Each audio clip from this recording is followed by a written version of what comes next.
Bangsa ini bangsa yang sudah cukup maju, punya senjata namanya keris. Coba, keris itu tulang di tengahnya namanya peksi, terbuat dari logam bintang. Logam bintang meleleh di suhu 15.000. Padahal sekarang perusahaan Tanur di Krakatau Steel sanggup mengangkat panas sampai 5.000. Lah dulu yang 15.000 itu api dari apa? Itulah kekuatan bangsa Nusantara. Arab punya alat musik namanya terbang, terbuat dari kayu dan kulit kambing. Eropa punya alat musik namanya gitar, terbuat dari kayu dan tali. Membuatnya gampang, kayu tinggal nebang. Tapi orang Nusantara punya alat musik namanya gamelan, terbuat dari logam. Hanya bangsa yang menguasai ilmu pertambangan yang maju dan penguasaan metalurgi yang mapan mampu membuat alat musik dari logam. Lo ini dipikir makanya.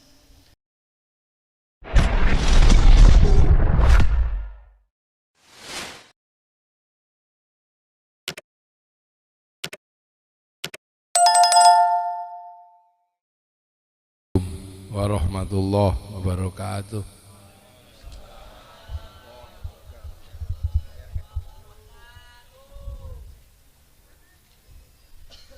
Bismillahirrahmanirrahim. Tuh, kok pakai bangku? Nah, Allah. Ada ya. Nah, ini yang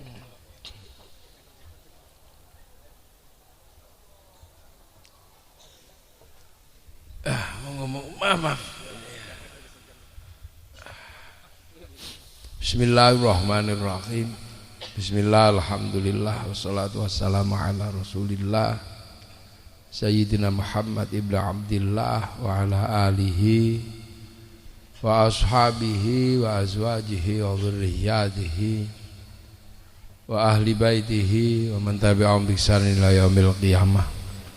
Para alim, para ulama, para kiai, Yai Zuhri Yaqub, Yai Hafid, seluruh kiai yang hadir, khususnya pengasuh pondok pesantren Al-Hikmah, namanya benar pengasuhnya yang diasuh oleh Ajengan Aziz,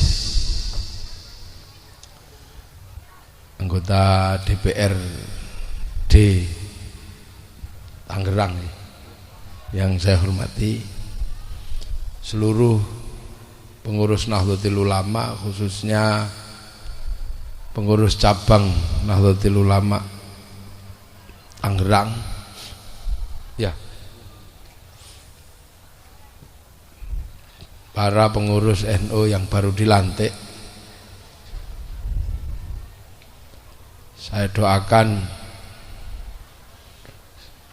burung gladek makan bawang, bukan burung gladek makan bubur. Burung gladek makan bawang, habis dilantik terus berjuang.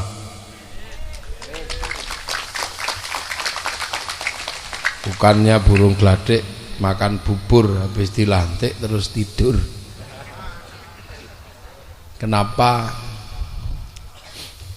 Karena Nahdlatul Ulama ini berat. Menjadi Nahdlatul Ulama itu berat, tidak mudah. Kenapa? Karena Nahdlatul Ulama itu memikul beban membawa Islam sampai ke tingkat ulama. Ini yang berat. Sebab ulama ini adalah ujung tombaknya Islam. Islam pertama dibawa oleh Rasulullah, langsung dibimbing oleh Allah. Kemudian Rasulullah mengajar orang yang ketemu Rasulullah, yang kemudian dikenal dengan nama sahabat. Sahabat ini adalah orang yang ketemu Rasulullah secara langsung. Orangnya orang Arab, bangsanya bangsa Arab. Jadi Rasulullah mengajar pertama itu pada orang Arab. Quran bahasanya bahasa Arab. Rasulullah adalah bangsa Arab. Nah, setelah Rasulullah ngajar sahabat yang bangsanya sama, kemudian sahabat ditinggal Rasulullah. Mulailah sahabat mengajar orang yang kemudian disebut dengan tabi'in. Yang tabi'in ini juga masih orang Arab. Kemudian sahabat meninggal, tabi'in mengajar Islam pada tabi'ut tabi'in. Ini juga masih orang Arab. Lah, tabi'ut tabi'in mengajarkan Islam kepada tabi'ut tabi'in. Ini juga masih orang Arab. Akan tetapi kemudian Islam ini berkembang, bawa kemana-mana, sampai akhirnya Islam ketemu dengan orang bukan Arab. Dan pertemuan orang Islam dengan orang yang bukan Arab yang paling jauh adalah dengan orang Indonesia. Bangsanya bangsa Indonesia, orangnya hidup di Indonesia lah. Ini makanya Nahdlatul Ulama ini punya tugas berat karena mengajarkan orang yang sudah sangat jauh dengan Rasulullah, baik tempat maupun waktunya. Makanya namanya cuma Nahdlatul Ulama, sebab mengajarkan Islam pada orang yang ketemunya hanya dengan ulama. Kalau yang ketemu dengan Rasulullah disebut sahabat lah. Kalau yang ketemu dengan ulama disebut santri. Makanya cara ngajarnya ya cara ngajar ulama. Sampean orang Indonesia ya diajar dengan cara Indonesia, dengan cara Nusantara. Nah, itulah maka kemudian muncul konsep besar yang namanya Islam Nusantara. Itu bukan Islam Islam Nusantara itu bukan agama baru, tapi caranya orang Islam mengajarkan Islam pada orang Nusantara. Yang disuruh makan 3 jari kayak Rasulullah yang nggak bisa, karena kalau yang di sana diajarkan dengan 3 jari bisa, karena sama-sama orang Arab, makannya 3 jari sama-sama kurma, roti dan daging lah. Kalau orang sini soto ya ndak bisa dengan 3 jari. Itulah Rasulullah di sana kurbannya pakai unta, tapi muridnya ulama yang di Tangerang ndak lahir unta, lahirnya kebo, sapi, kambing. Memaksakan diri kurban pakai unta, ditangkap polisi karena nyuri untanya kebun binatang. Lah ini beratnya di situ. Makanya kadang muridnya ulama ini disalahpahami, bikin model Islam baru yang selalu diolok-olok dengan bid'ah. Tapi nggak apa-apa, sudah nggak usah dengerin yang begitu. Kita orang sini terus disuruh pakai jubah, ya ndak semuanya bisa. Kalau yang di sawah-sawah, di kampung-kampung suruh pakai jubah, ya nggak jadi tandur nanti. Lah ini makanya Nahdlatul Ulama itu tugasnya berat, karena harus mampu membawa Islam yang tumbuh di Arab sana tapi bisa dipahami oleh orang Indonesia. Lah itulah ulama. Makanya namanya cuma Nahdlatul Ulama, sebab kita ini hanya pewaris para nabi lah. Pewaris nabi disebut ulama. Kalau kita ini muridnya nabi bikin organisasi, ya Nahdlatus Sahabah. Kalau muridnya sahabat ya kita namanya tabiin, ya Nahdlatul bi'ain. Lah berhubung kita cuman muridnya ulama, ya Nahdlatul Ulama, biar gak lupa kalau kita ini ketemu ulama, pengikut Rasulullah tapi kedudukannya muridnya ulama. Nah ini akhirnya NU selamat ini sebabnya. Karena NU selalu mengajarkan bahwa kita ini hanya muridnya ulama. Makanya tidak kemudian serta-merta kita pengen jadi kayak muridnya Nabi. Nah sekarang yang bukan NU kadang lupa. Begitu bisa belajar Islam, belajar Quran, belajar Sunnah, langsung lupa kalau cuman muridnya ulama, langsung pengen sak gaya-gayanya kayak muridnya Nabi. Nah akhirnya konslet. Nah kan itu aja sebenarnya. Itu aja sebenarnya perbedaannya. Lah itu NU itu berat, makanya sampean jangan main-main. Karena NU itu tegas, makanya ada ahli sunnah wal jamaah. Ahli sunnah itu tetap Rasulullah, tapi wal jamaahnya Rasulullah ini sahabat, wal jamaahnya sahabat itu tabi'in, wal jamaahnya tabi'in itu tabi'ut tabi'in, wal jamaahnya tabi'ut tabi'in itu tabi'ut tabi'in. Lah kita ini wal jamaahnya ulama, wong kita ini cuman muridnya Kiai Hafid, Kiai Yakub ini ya muridnya Kiai, saya juga muridnya Kiai. Nah murid Al-Hikmah sini, nah Kiai sini muridnya Kiai Hasyim Asy'ari. Kiai Hasyim Asy'ari muridnya Kiai Asy'ari sama Kiai Khalil. Kiai Asy'ari muridnya Kiai Khairon, Mbah Gareng Roto Purwodadi. Mbah Khairan muridnya Mbah Abdul Wahid Solo Tigo. Mbah Abdul Wahid muridnya Mbah Abdul Halim Boyolali. Mbah Abdul Halim itu muridnya Mbah Sufyan Tuban. Mbah Sufyan muridnya Mbah Jabbar. Mbah Abdul Jabbar muridnya Mbah Abdurrahman Sambu Lasem sana. Mbah Sambu muridnya Mbah Abdul Halim Pangeran Benowo. Mbah Benowo muridnya Mbah Cokrojoyo Sunan Geseng. Sunan Geseng muridnya Sunan Kalijogo. Sunan Kalijogo muridnya Sunan Bonang. Sunan Bonang muridnya Sunan Ampel. Sunan Ampel muridnya Mbah Brohim Asmoro Kondi Tuban. Muridnya Sayyid Jamaluddin Al-Husaini Al-Kabir atau Syekh Jumatil Kubro. Syekh Jumatil Kubro muridnya Sayyid Muhammad muridnya Said Ahmad Jalaluddin Campa. Said Ahmad Jalaluddin muridnya Said Abdul Malik. Said Abdul Malik muridnya Said Alawi Amil Faqih. Muridnya Said Ahmad Sokib Mirbat. Muridnya Said Ali Khalid Qasam. Muridnya Sayyid Alwi. Muridnya Said Muhammad. Muridnya Said Alwi. Muridnya Said Ahmad Al-Muhajir. Muridnya Said Isa An-Naqib. Muridnya Said Ubaidillah. Muridnya Said Muhammad.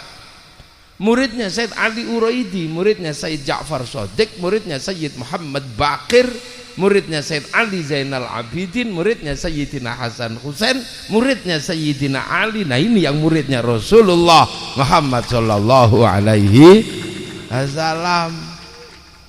Nah itu makanya kita ini pangkatnya jauh kan sudah. Oh itu Rabbi ini udah muridnya Kiai Hafid, muridnya Kiai Yakub, muridnya Kiai Zuri ini kan udah murid sini. Yang ketemunya sudah ketemu orang pesek-pesek, rembes-rembes begini. Makanya dulu ketika Islam keluar dari Arab, di bawah Sayyidina Ali ketemu orang Persia. Orang Persia ini wajahnya masih Arab, kita belum melihat orang sini. Nah orang Persia ini rajanya kuat sekali, namanya Rustum. Rustum itu Majusi agamanya.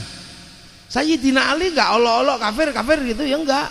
Malah diambil menantu besanan. Sehingga Sayyidina Husain diambil menantu Raja Rustum. Lahir Sayyid Ali Zainal Abidin. Akhirnya Raja Rustum ini masuk Islam. Begitu masuk Islam dia berhenti dari Majusi. Karena berhenti dari Majusi, lah orang Majusi itu nyembahnya api. Api Majusi ditaruh di bangunan tinggi namanya Manaro. Begitu masuk Islam, apinya dibuang, manaronya ditaruh depan masjid. Akhirnya masjid orang Persia punya manaro. Akhirnya begitu semua orang lihat manaro tanpa api kok bagus. Akhirnya semua berlomba-lomba bangun Manado sampai Tangerang namanya menara. Tuh. Jadi jangan kemudian kita ini nganggep Islam murni loh. Yang murni itu yang jelas murni itu ya mahwal iman antum minabillahi wa malaikati wa kutubi wa rasulihi wal yaumil akhir wa bil qadri khairi wa syarri minallahi ta'ala. Mahwal Islam anta syahada an la ilaha illallah wa anna muhammadur rasulullah wa tuqimus sholata wa tu'tiyaz zakata wa tasuma ramadhana wa tahujjal baiti man istata'a ilaihi sabila. Itulah Islam. Lah kayak gitu kalau tidak diajarkan dengan cara orang sini ya mana ngerti. Makanya asyhadu alla ilaha illallah wa asyhadu anna muhammadur rasulullah, orang sini menggunakan bahasa saya bersaksi tidak ada Tuhan selain Allah dan saya bersaksi bahwa Nabi Muhammad utusan Allah. Ini kan gitu.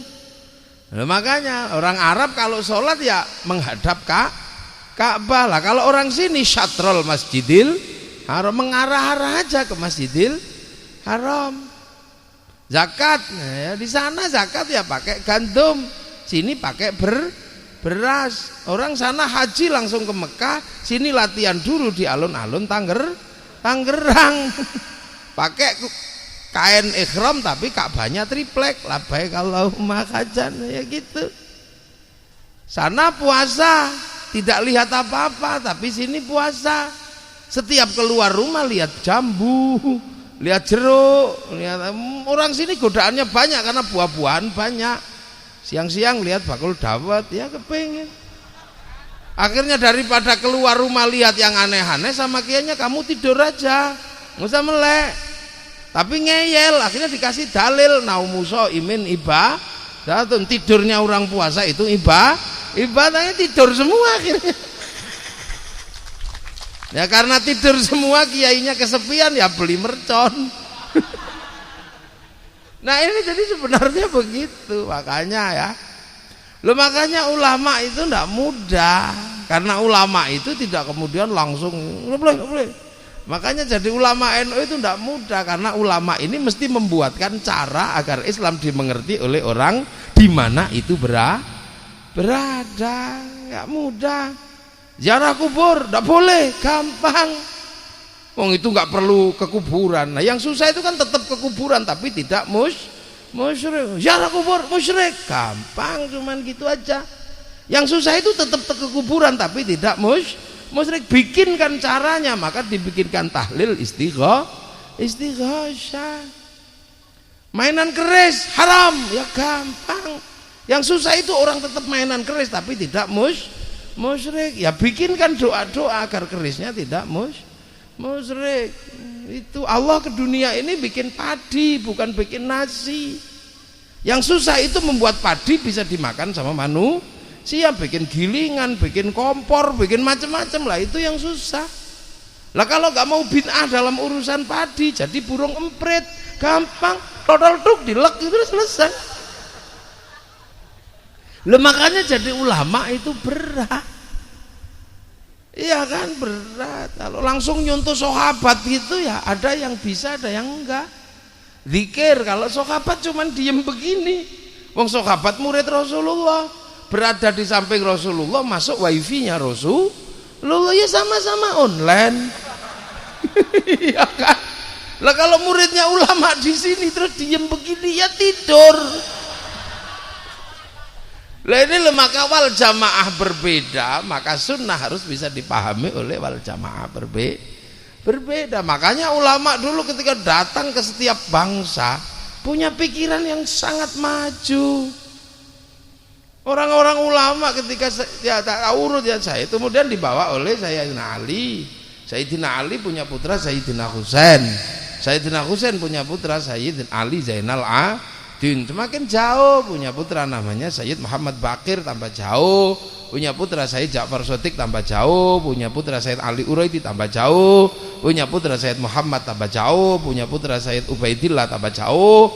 Punya putra namanya Sayyid Isa Naqib, tambah jauh. Punya putra Sayyid Ahmad Al-Muhajir, baru sampai Yaman sana. Nah, dari Yaman kemudian punya anak namanya Sayyid Alwi, menjauh. Sayyid Muhammad menjauh, Sayyid Alwi menjauh, punya anak saya namanya Sayyid Ali Khalid Qasam, jauh. punya anak Sayyid Ahmad Shauqi Mirbat tambah jauh, punya anak namanya Sayyid Alawi Amil Faqih tambah jauh, punya anak Sayyid Abdul Malik sampai Mongolia. Nah di Mongolia punya anak namanya Sayyid Ahmad Jalaluddin, dipanggil oleh Raja Champa di Thailand sana karena kerajaan Annam sama kerajaan Champa berkelahi antara Hindu sama Buddha. Diminta menjadi resolusi konflik, akhirnya rukun. Sampai bisa bayangkan orang Islam disuruh ngerukunin orang Hindu sama orang Buddha. Berarti orang Islam akhlaknya begini, bukan kok kayak sekarang sama Islam semakin ribut gitu loh. Ya, akhirnya rukun, diminta jadi menantu, jadi raja.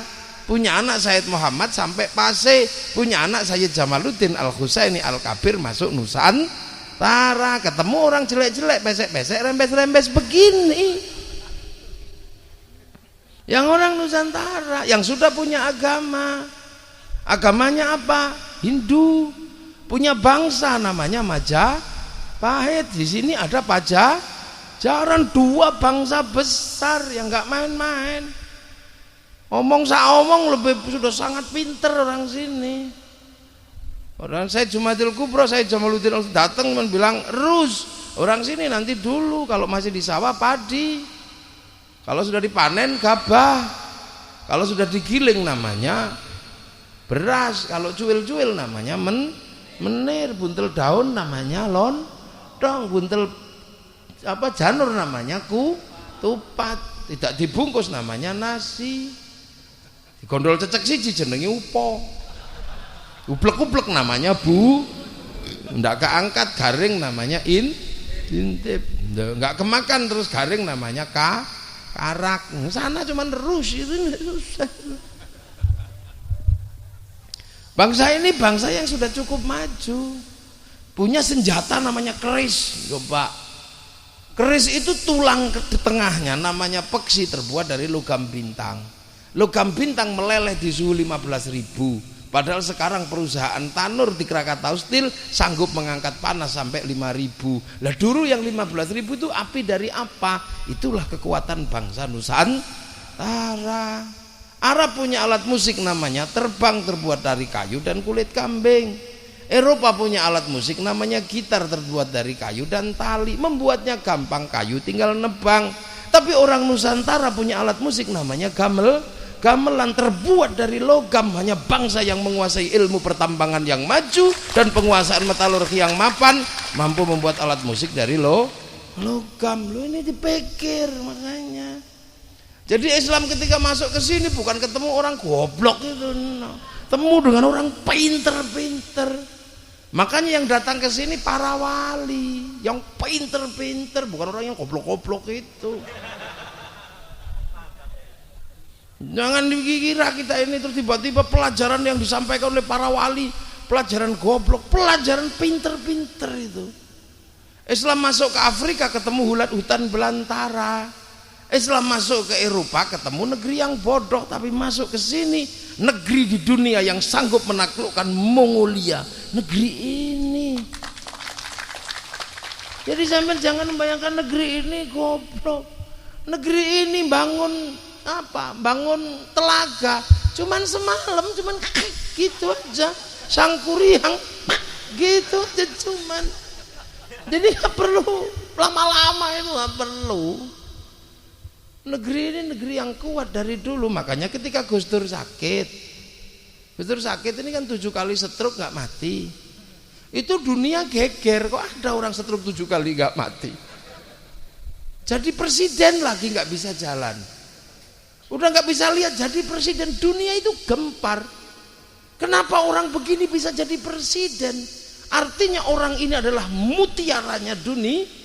Dan itu siapa? Ketua Jam'iyah Nahdlatul Ulama. Jadi jangan pernah malu jadi orang NU. Ketuanya itu presiden, yang lainnya tim sukses.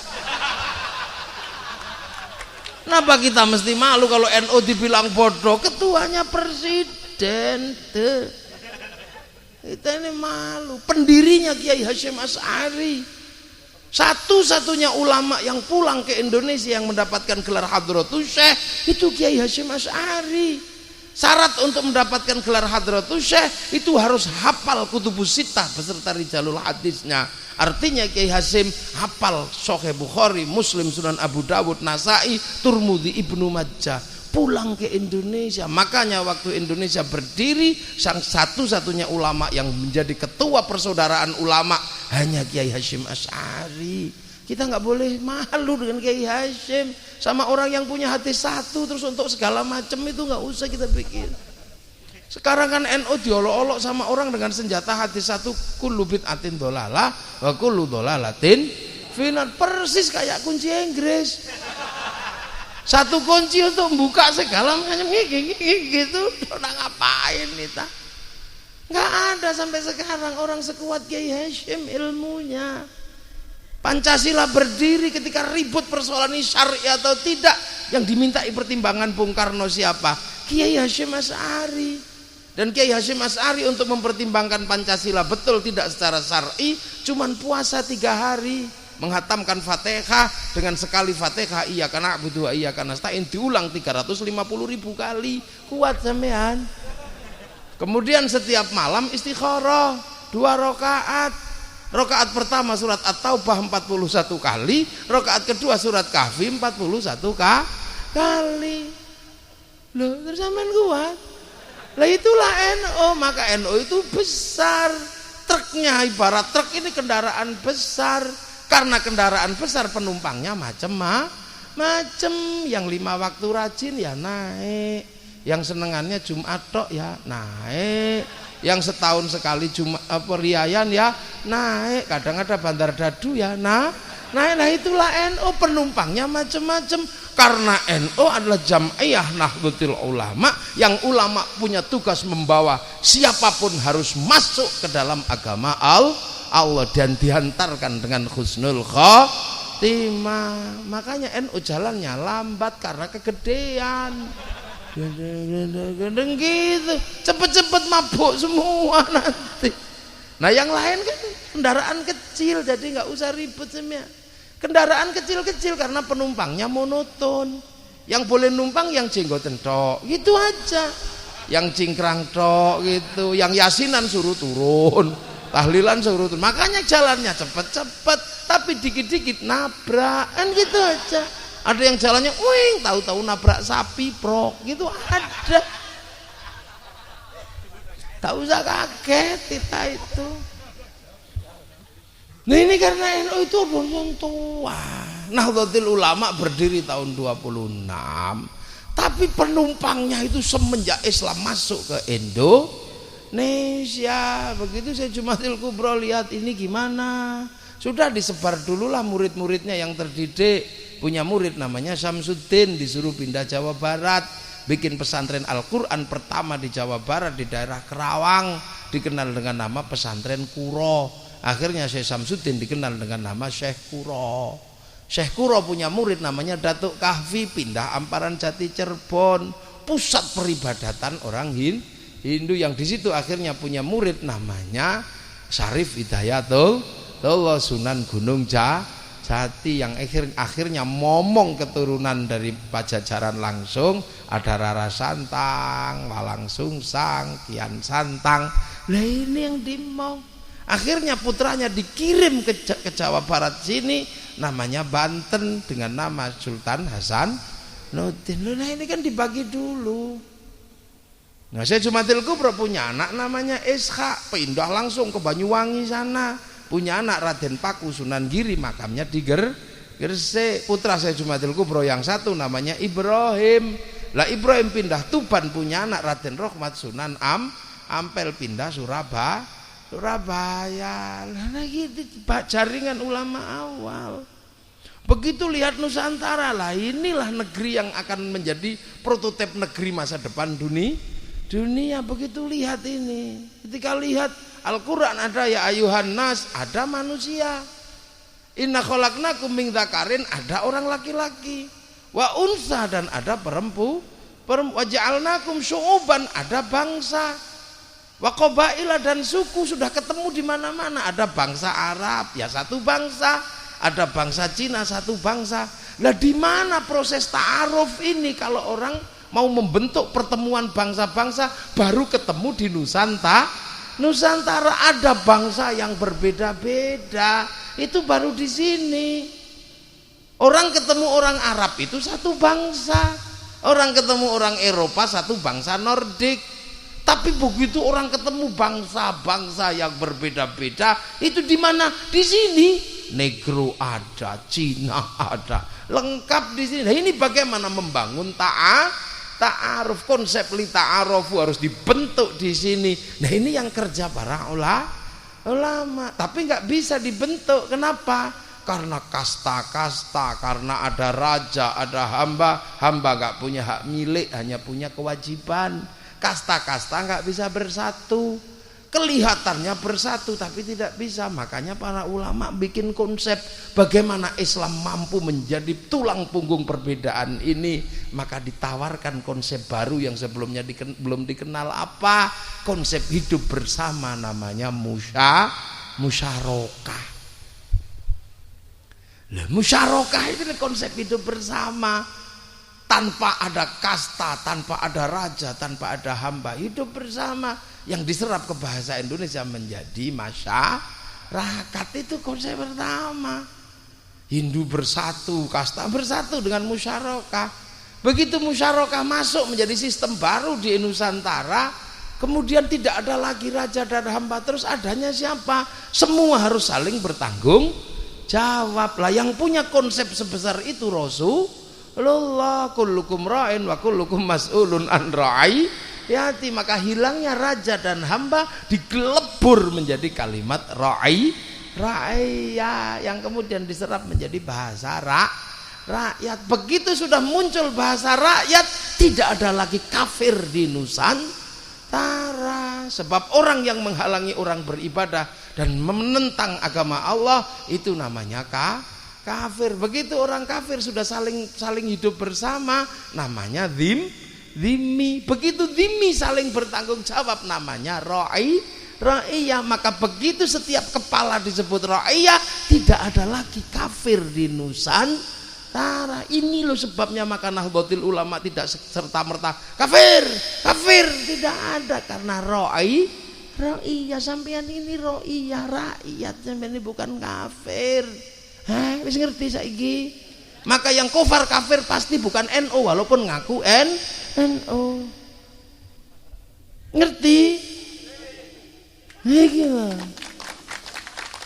Jangan kaget kenapa kiai-kiai nggak mau bilang kafir, karena sampean rakyat itu kalimat Rasulullah ketika siapapun saling bertanggung jawab. Belum ini kiledul mula ngaji. Dan itu diserap menjadi rakyat. Lah kalau rakyat berkumpul, bagaimana membicarakan kehidupannya? Ini dinisbatkan kepada kalimat Allah, wasyawirhum fil amri. Maka masyarakat berkumpul ketika membicarakan persoalannya disebut musyawarah. Al-Quran ini. Nah kalau sedang bermusyawarah, salinglah bertoleransi. Jangan ngotot, jangan merasa benar sendiri, jangan kemudian seusil orang lagi diolok-olok. Jangan. Yang saling memahami. Nah duduk bersama saling memahami dalam pembicaraan, itu dalam Al-Quran namanya majelis. Tafassahu fil majalis fafsahu yafsakhil. Lalu mula ada namanya majelis. Lah kalau majelis ini pengen kemudian musyawarah menunjuk pemimpin, maka kemudian kedudukan sama seorang pemimpin dinisbatkan kepada wasi'a kursiyuhus samawat, maka kedudukannya dinamakan kursi.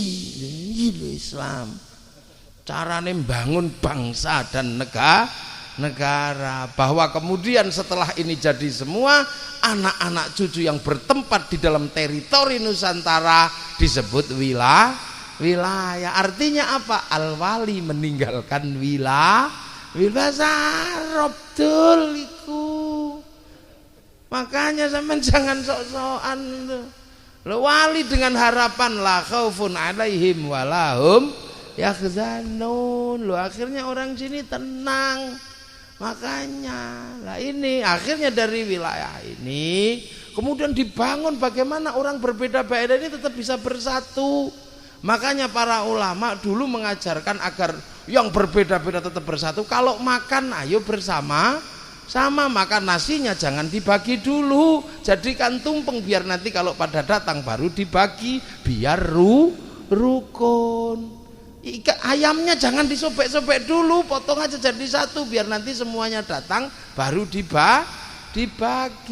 Kalau ada orang mati ayo ngumpul sampai 7 hari mendoakan biar enggak terjadi terai berai. Ada anak lahir ayo ngumpul upacara walimatut tasmi ya. Ada nariyah ayo ngumpul ibu-ibu sak kecamatan. Ada berjanjian ayo kita ngumpul secara bersama-sama. Loh akhirnya yang punya mekanisme orang harus kumpul dan tetap bersatu hari ini hanya Nahdlatul Ulama. Makanya kalau mau menghancurkan ra'iyah, menghancurkan musyawarah, menghancurkan majelis, menghancurkan kursi, menghancurkan wilayah, hancurkan cara-cara berkumpul masyarakat. Maka berkumpul atas nama kelahiran bid'ah, berkumpul di kuburan bid'ah, nariyahan bid'ah, berjanjian bid'ah. Lah kalau masyarakat sudah tidak punya mekanisme berkumpul, secara otomatis bangsa ini akan tercerai berai, dan disitulah kekuatan Nahdlatul Ulama. Makanya dimusuhi semua orang karena hanya dengan NU bangsa ini tetap bersatu dalam keseharian. Jangan lupa lu NU makanya abot kita itu, berat kita itu. Makanya ada orang mati ngumpul sampai 7 hari. Ada kuburan wali orang sejawa kumpul, sebali kumpul. Lah akhirnya bagaimana orang tidak kumpul di situ? Ya dihilangkan kuburannya. Itu aja sebenarnya hari ini yang terjadi. Makanya entah atas nama apa, biasa ini musyrik, ini bid'ah, ini apa. Dan itu NU. Loh makanya NU bertanggung jawab karena ini adalah bikinan wali. Bikinan wali maka tanggung jawab. Semua punya tanggung jawab. Nah muridnya Sunan Ampel pindah ke Palembang. Siapa namanya? Namanya adalah Aryo Abdillah, menjadi penyebar di sana. Muridnya Sunan Ampel pindah ke Sulawesi, namanya Datuk Ribandang, menjadi kekuatan penyebar Islam di sana. Yang namanya Khatib Dayan, muridnya Sunan Bonang, pindah ke Kalimantan. Ini membangun sentra-sentra kehidupan musyawarah, musyarakah, bersama-sama membentuk kerajaan-kerajaan yang mengerti perbedaan dengan semua bangsa. Begitu Belanda datang dilawan secara bersama-sama. Cara melawannya gimana? Pertama santri bikin gagasan, man tasyabbaha biqaumin fahuwa minhum. Siapa yang menyerupai Belanda dia bagian dari Belanda. Hormat bendera tidak boleh, tapi bendera Belanda, pakai jas tidak boleh, pakai celana tidak boleh. Belanda ikut pakai celana, Belanda kita pakai sarung, Belanda ikut pakai sarung dan anak buahnya. Akhirnya kita pakai sendal kayu, Belanda ikut pakai sendal kayu, sana ikut kita pakai sendal kayu, pentolnya satu. Semenjak itu Belanda saking marahnya sama NU, akhirnya santri-santri diusir, dikejar-kejar oleh Belanda. Semenjak itulah kemudian kekuatan santri ada di kampung-kampung, maka kekuatan NU ada di desa.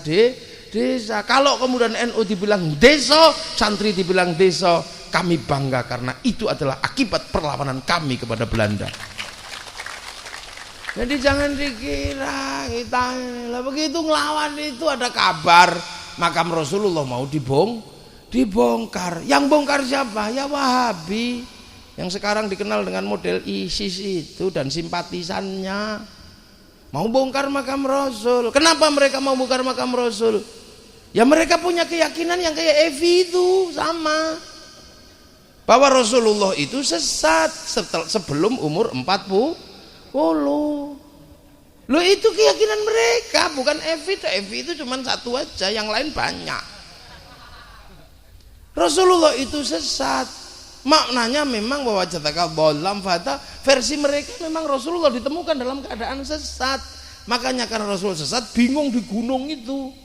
Kemudian tidak sesat karena dikasih Iqra bismi rabbikal ladzi khalaq. Lah itu makanya Rasul dinyatakan kul innama ana basyarum mitslukum yuha ilayya, makanya dia pakai dalil kul innama ana basyarum mitslukum yuha. Rasul itu manusia biasa, yang membedakan ketika dia dikasih wahyu, dikasih wahyu umur 40, berarti sebelum umur 40 sama dengan Abu Jahal, kan begitu mereka memahami. Kemudian Rasul berhenti wahyunya ketika haji wada, maka Rasul itu menjadi nabi sampai di haji wada. Setelah haji wada Rasul manusia biasa dan mati, sudah tidak menerima wahyu, berarti Rasul sudah mati menjadi manusia biasa. Makanya kuburannya dibongkar juga nggak apa-apa, wong mati sebagai manusia biasa. Ini pemahaman mereka, dul. Ini bukan pemahaman yang satu, bukan semuanya. Mereka itu modelnya begitu. Kalau dia mengatakan saya membaca, ya yang dia baca begitu. Makanya ketika makam Rasulullah mau dibongkar, siapa yang melawan? Nggak ada yang berani. Orang Arab takut semua, bawa bedil kok. Akhirnya dari Indonesia ngirim utusan, kalau nggak ada yang berani, udah biar dari Indonesia yang datang ke sana, dipimpin oleh Kiai Wahab Hasbullah, bikin satu komite namanya Komite Hijaz.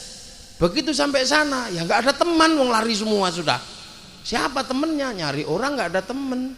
Akhirnya nyari orang Sunni, sudah berada di Irak, di Mesir, yang Syiah sudah ada di Iran. Gimana cara ngumpulin orang ini mau diajak demo menolak pembongkaran makam Rasul? Nggak ada yang mau, karena Kiai Wahab juga kecil, kiainya nggak nampak seperti ulama. Wong orangnya kecil, pendek. Makanya Kiai Wahab minta tolong kepada orang yang kelihatan memang benar-benar nampak sebagai ulama, namanya Syekh Naim Al-Misri, orang Mesir, kokoh tinggi pakai jubah.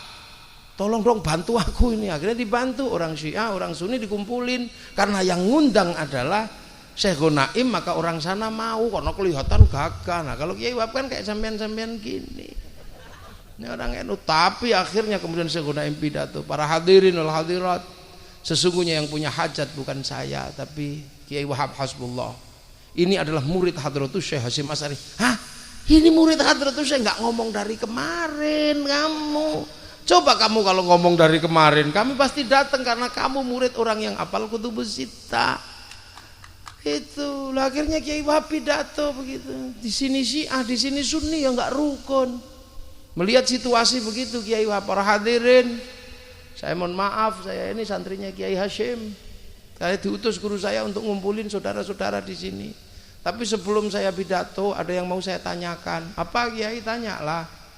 Saya melihat di sini ada orang-orang kok di sini sama di sini, ini beda, ini orang apa? Oh ini kami Sunni, kami Syiah. Oh ya sudah, bukan itu yang saya mau tanyakan. Kami ini punya tradisi yang berbeda dengan kalian. Kalian kalau ketemu kan cium pipi kiri, pipi kanan. Tapi di tempat kami kalau ketemu itu cium tangan. Kira-kira bedanya apa? Ya kami di sini kuping telinga ketemu telinga, pipi ketemu pipi, biar besok menjadi saksi di hadapan Allah kita pernah ketemu untuk urusan izul Islam wal muslimin lillahi kalimatillah. Akhirnya Kiai Wahab, oh ya sudah kalau gitu penjelasannya. Lantas apa bedanya sama semut? Loh, kenapa dengan semut Kiai? Loh, semut itu kalau ketemu juga cium pipi kiri, pipi kanan. Nggak ada yang jawab, akhirnya dijawab sendiri sama Kiai Wahab. Jadi kenapa semut itu kalau ketemu cium pipi kiri, pipi kanan? Para hadirin, zaman Nabi Nuh ketika kapal berlayar, seluruh binatang naik kapal, semua khawatir jangan-jangan semua binatang ini kawin, nanti beranak, kapal jadi berat tenggelam.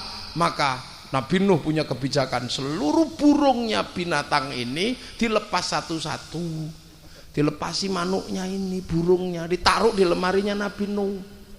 Begitu kelihatan daratan, semua seneng, iya daratan. Yang lompat pertama kali ke daratan gajah, gajah langsung ngambil burung. Apa?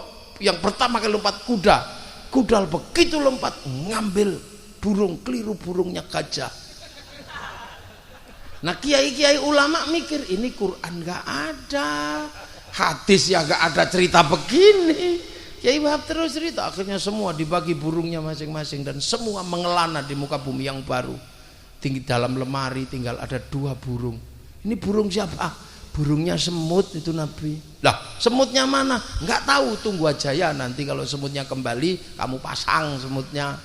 Ditunggu-tunggu gak datang-datang para hadirin, maka kemudian lemarinya dibuang.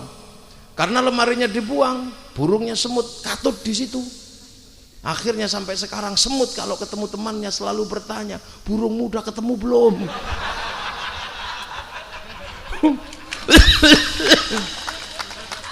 Akhirnya dua kelompok yang tadi itu bengkerengan begini, ketawa bareng-bareng kayak sampean begini. Akhirnya rukun Syiah Sunni. Karena rukun terus bisa diajak bersama-sama menolak pembongkaran makam Rasulullah, dan sampai sekarang makam Rasulullah masih ada karena perjuangan Komite Hijaz Nahdlatul Ulama. Maka para dzurriyyah Rasul bisa melihat makam kakeknya karena dulu Nahdlatul Ulama pernah berjuang. Roh, jangan kemenyek kamu. Nah itulah makanya berjuang sana. Akhirnya makamnya masih ada. Nah itu NU berjuang. Makanya Syiah sama Sunni waktu itu rukun, dirukunkan sama NU. Makanya sekarang paling takut kalau Syiah sama Sunni rukun karena masih ada NU. Syiah kafir, NU. Kayak gini. Nah inilah ya. Perjalanannya panjang. Lah akhirnya kemudian bersatu membangun bangsa dan negara. Tahun 45 ketika negara terancam, NU mengambil alih lewat resolusi jihad perang 10 November. Jadi kalau urusan perang-perangan jangan nantang Nahdlatul Ulama. Kalau urusan perang-perangan jangan nantang Nahdlatul Ulama. Tapi kalau urusan kelahi jalanan nanti dulu. Tapi kalau urusan perang jangan nantang NU kamu. Lu gua jual lagi. Ojo nantang NU nek urusan gelut ya. Ojo tak elingno. Tak elingno piro kekuatanmu nantang NU, tak grebek telung pesantren habis kamu. Ojo nantang NU nek urusan gelut ojo. Nek diskusi marilah gitu. Karena NU itu ora bakal gelut karo bangsane. Nek karo londo baru perang. Ya. Kalau sama bangsanya ndak lah ya. Lah ini NU. 65 bangsa terancam, siapa yang melawan? NU maneh. 81 ketika Pak Harto bikin asas tunggal Pancasila, semua pengen ngelawan.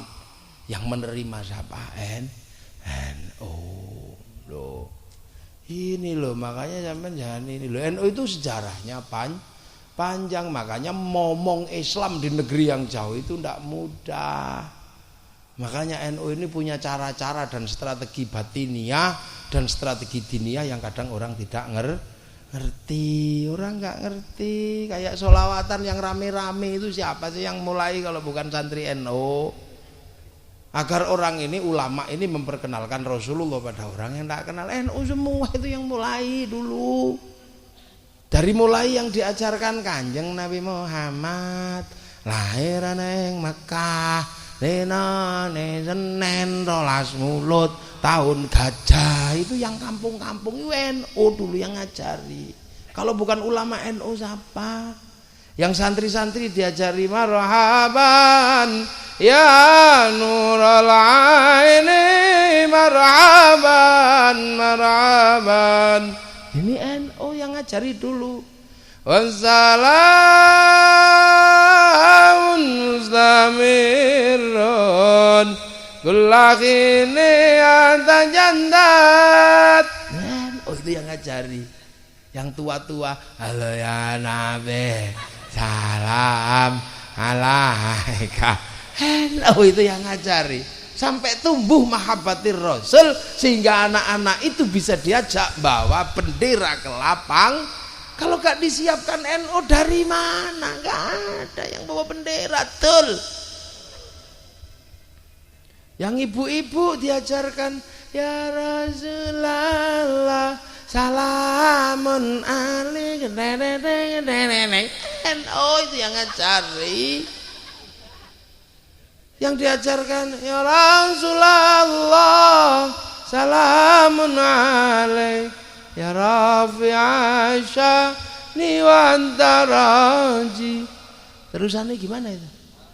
Adfata ya jiratal alami ya wailal ju tumhiho mata aduh tumhiho India NU itu yang ngajarkan dulu. Ya Rasulullah salam salamun alaik ya Rafi'a syani wa niwadaraji NU itu yang ngajarkan dulu. Eslilin ma cece ya Rasulullah salamun alik ya Rafi'a syani wa darajiat fatayaje rotal alame ya uhailal jo diwal karom kota baru gunungnya Bamega orang Kalimantan. NU itu dulu yang ngajari.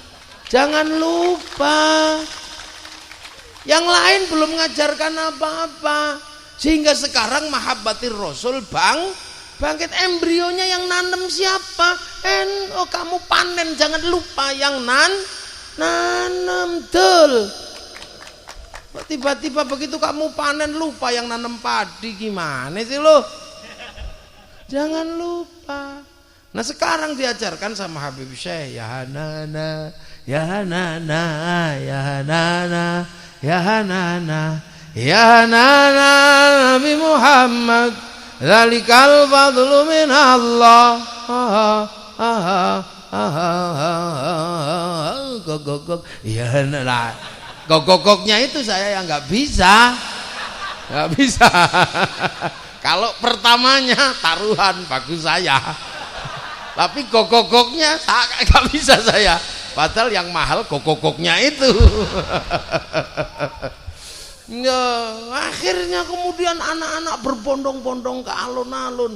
Yang nyiapkan ya madrasah NU. Tapi karena anak-anak ini kadang nggak terlalu paham, akhirnya bawa bendera. Ya ini, ya bendera Slang, ya bendera Iwan Fals, naik semua. Nah, itu siapa yang ngajarin NU? Gimana sih? Itu kerjaannya ibu-ibu muslimat itu deh. Guru-guru TKN ini ya Nabi salam alaika gitu. Makanya kalau Habib Ali Al-Jufri menyatakan di Makkah sana, saya belum pernah melihat negeri yang begitu cinta sama Rasulullah sekuat negeri Indonesia. Beliau menyatakan, dan itu jasanya Nahdlatul Ulama. Kalau orang begitu cinta di Nusantara terhadap Rasulullah, maka bisa dibayangkan masa depan Islam di dunia ada di Indonesia lah. Yang punya cinta seperti itu NU. Makanya jangan terus kemudian kita lupa NU-nya. Kita ngiyup di rumah-rumah, tiba-tiba begitu kita bisa gede lari lupa rumahnya. Kalau rumahnya ambruk, sampean nggak makan enak.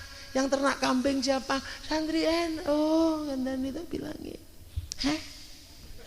tahu? Lah itu makanya. Nah sekarang mahabbatir Rasul tumbuh begitu kuat sampai anak-anak tadi ada yang gini-gini gitu. NU itu yang punya kerjaan. Sampai ibu muslimat. Nah makanya kemudian begitu orang sholawatan kumpul, gedek semua mata ini. Orang gini-gini bisa kumpul. Orang bisa ketemu, bangsa nggak akan jebol kalau orang punya persaudaraan, salah satunya sholawat. Maka kemudian bid'ah, ghulu, berlebihan, musyrik, nariyah musyrik, anta syamsun anta badrun, berlebihan. Kenapa mereka mengatakan itu? Satu, agendanya merusak sholawatan yang mempertemukan orang. Yang kedua, karena mereka memang tidak mengerti bahasa mahabbah, nggak mengerti bahasa cinta. Lah anta syamsun anta badrun itu kan bahasa cinta. Kalau setiap bahasa cinta kita hadapkan dengan bahasa fikih, ya bubar. Dek, sehari aku tidak bertemu denganmu, mati aku. Lah itu kalau dilihat dari ilmu fikih, ya bubar. Masuk gak ketemu sehari aja mati. Lo bahasa cinta itu memang begitu. Wajahmu seperti purnama, padahal jerawatan dok. Kalau bahasa cinta dibahas dengan bahasa fikih yang nggak ada habisnya. Ingin ku mati bila tak ingat dosa, ingin rasanya aku pulang ke rahim ibu. Itu bisa ribut, kepalamu sebesar itu mau kembali ke rahim ibu ya jebol ya ada. Itu nggak ada hasil, ribut bahasa cinta kok. Rhoma Irama putus cinta, pacarnya mati. Ku tahu rumus dunia. Emang kamu ngerti rumusnya dunia, Rhoma Irama? Kamu mengaku setingkat di bawah Allah, kamu musyrik kamu. Mengaku tahu rumus dunia. Bahasa cinta nggak usah dibahas. Pacar hilang, mestinya SMS tanya kepada Allah kalau cinta. Seandainya aku bertemu Tuhan, akan kutanyakan tentang dirimu. Loh jawab.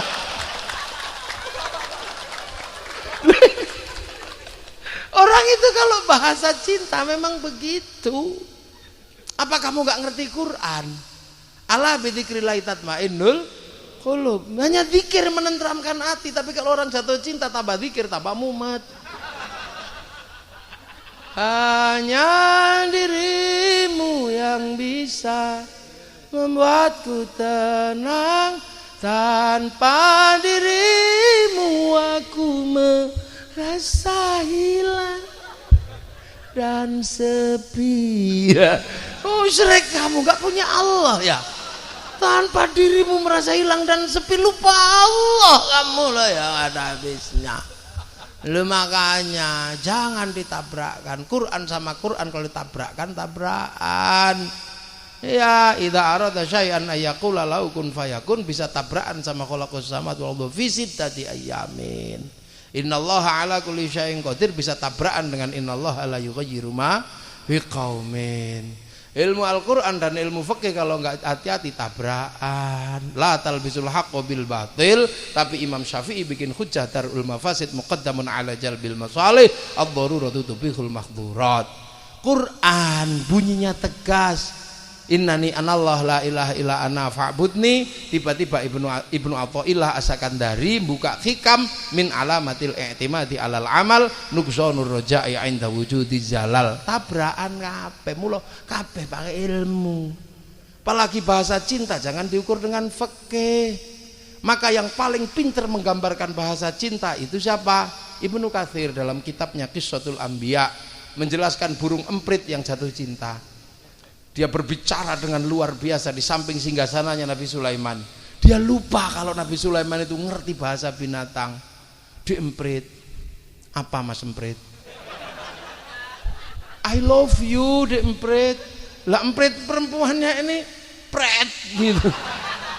Mulai emprit lanang ini ya muntap keluar emosinya, diemprit. Jangan kau sia-siakan cintaku padamu. Kalau aku harus membuktikan cintaku padamu, detik ini juga harus meruntuhkan kerajaan Sulaiman, akan aku runtuhkan, kan ku porak-porandakan kerajaan itu, kan ku hancurkan. Empret sing segini itu kan ku hancurkan, kan ku rebut mahkotanya, ku persembahkan padamu sebagai tanda cintaku padamu.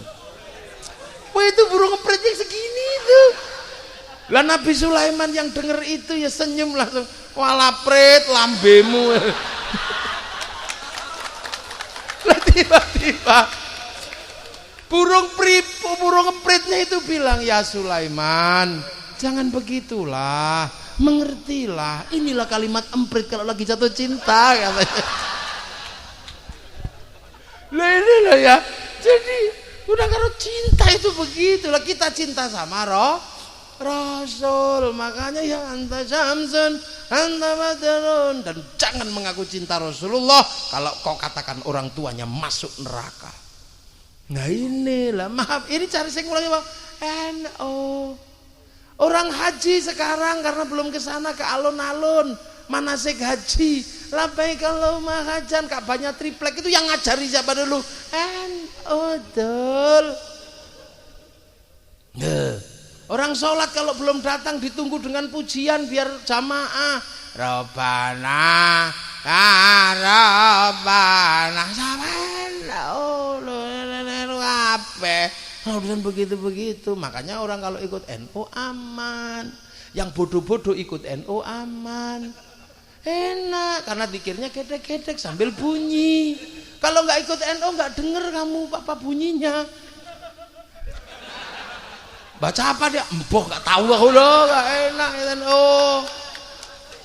Kalau ikut NU enak sampean. Yang bodoh-bodoh kalau mati nanti ditanya malaikat bisa jawab karena diajari pakai talqin. Yang dosanya banyak dia didoakan oleh tetangga, maka jangan ikut Islamnya orang yang pinter-pinter itu.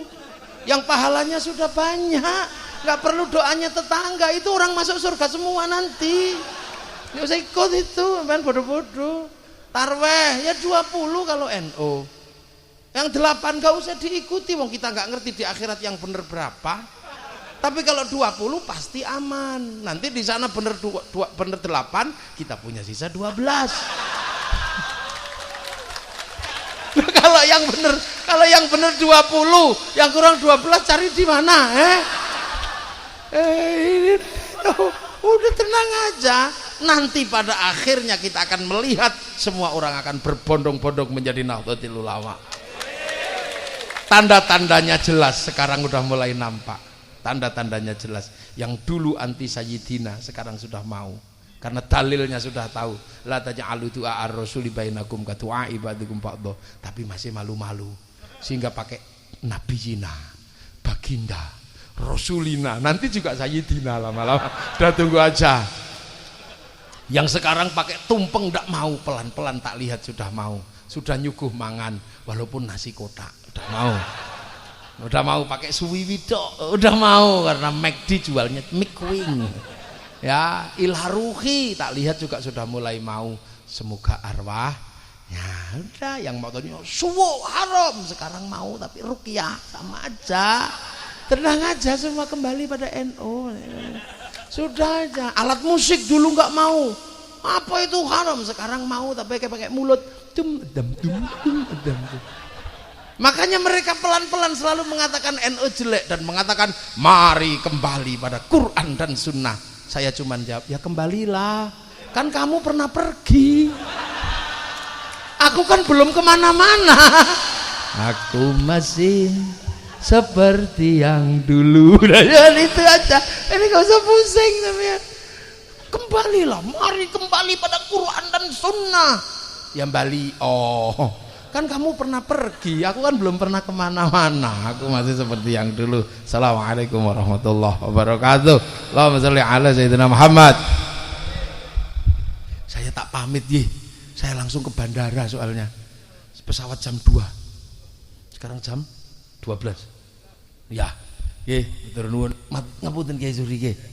Pokoknya iki wis tak dongakno manuk glathik mangan bawang.